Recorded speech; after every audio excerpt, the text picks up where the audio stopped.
Okay folks, this is another short update. I've drilled the hole deeper now. It's a good 18mm deep now.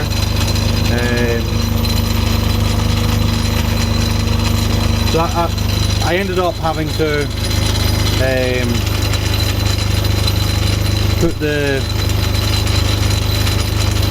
gearing up because the drill basically just wasn't cutting. And I've also had to drill the pilot hole after all. So I've done that now. I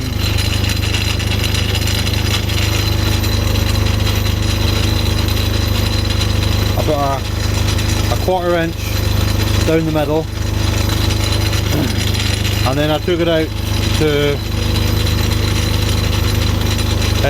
very close to the finished size with a 13/32 item drill bit. Now, as you can see from the movement on this dial gauge or thread gauge, I've now engaged the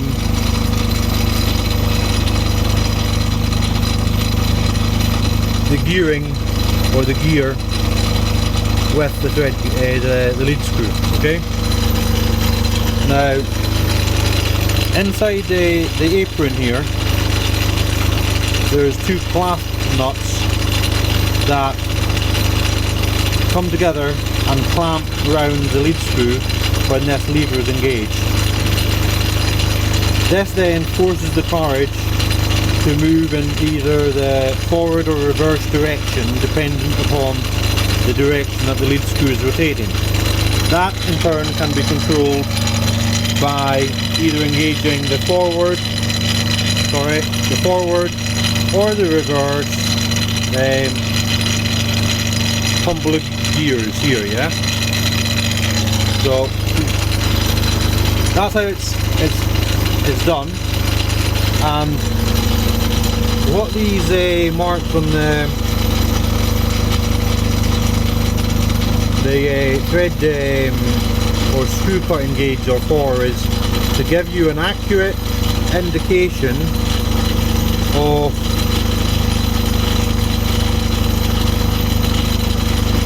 when to engage and disengage the clasp nuts.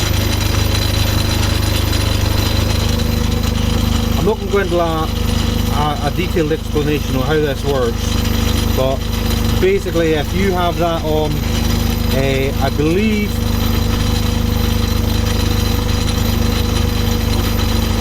odd numbers, I might be wrong, you'll need to check this yourself folks, yeah? If you engage that on an odd number, well basically on any number is good for a single start threads, okay? And if you only engage it on alternative numbers, as in if you were to do a multi-start thread, say you wanted two threads in the same shaft, one thread you'd start on 1 or 3 and the other thread would be started on 2 or 4, and that way you'd have a 180 degree separation of the two threads. I think you can cut as many threads as there are divisions on the dial, but again you'll need to do a little bit more research on that. It all depends on the diameter of your bar, you know, the tooling that you have available. Now, this is slightly difficult with only one hand, but I'll try and show you. I'm going to, with my left hand, I'm going to be engaging and disengaging the clasp nut lever, okay? And I'll be watching this while I'm doing so. Now, what I'm hoping to prove to you, or not prove to you, indicate to you, is how difficult it is to actually engage and re-engage at the same point. And once more I'm starting to have trouble with this camera focusing,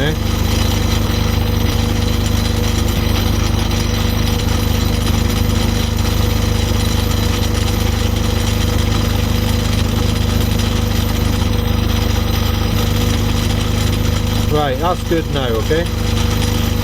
Now what I'm going to do is, when the number reaches this data mark, and I'm going to use 1 I think, okay? I'll engage the fasten up. There, right. As you can see, I'm already past the 1. And it's moving quite rapidly now. That'll be my 12 TPI, okay? So, that would be my first part of the thread done. Then I'd wind her back. And when 1 comes round again,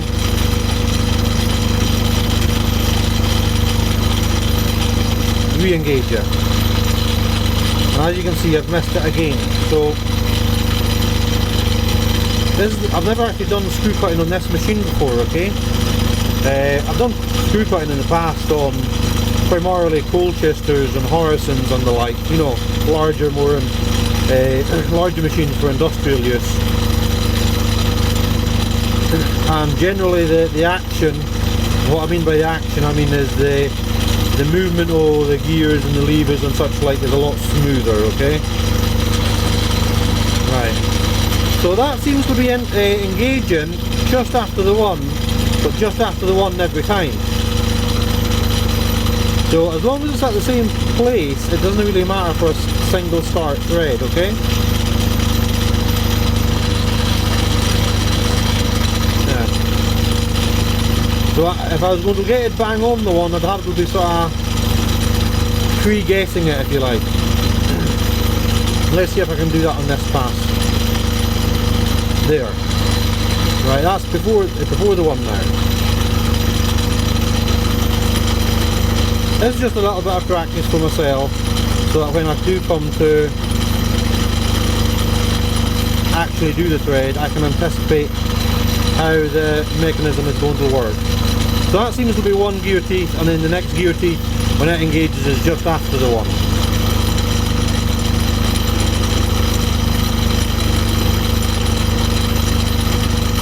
I don't think I can get it any closer than that. Yeah, that's just before 1 once more.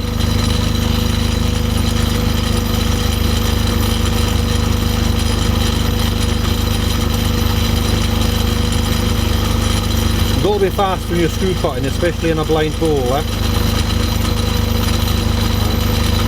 And then to disengage, I just simply raise the lever and she stops pretty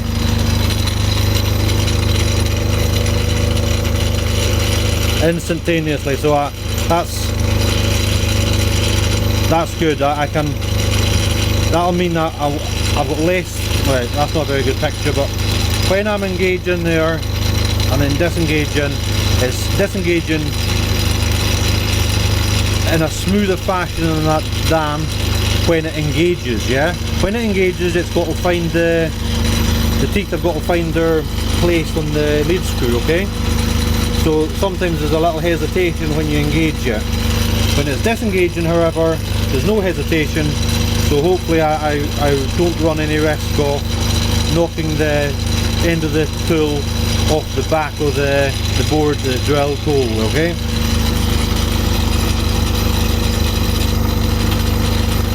Right, okay, I'm relatively confident with that now. I don't think I'll be actually filming while I'm cutting the thread, as I'll be focusing and concentrating on the job in hand. But that's basically all you do, yeah? And I'll do another short update when I've got the thread cut, or if anything happens I'll update you with that as well. Right, that's all for now folks. Hope you've enjoyed this short update and catch you again soon.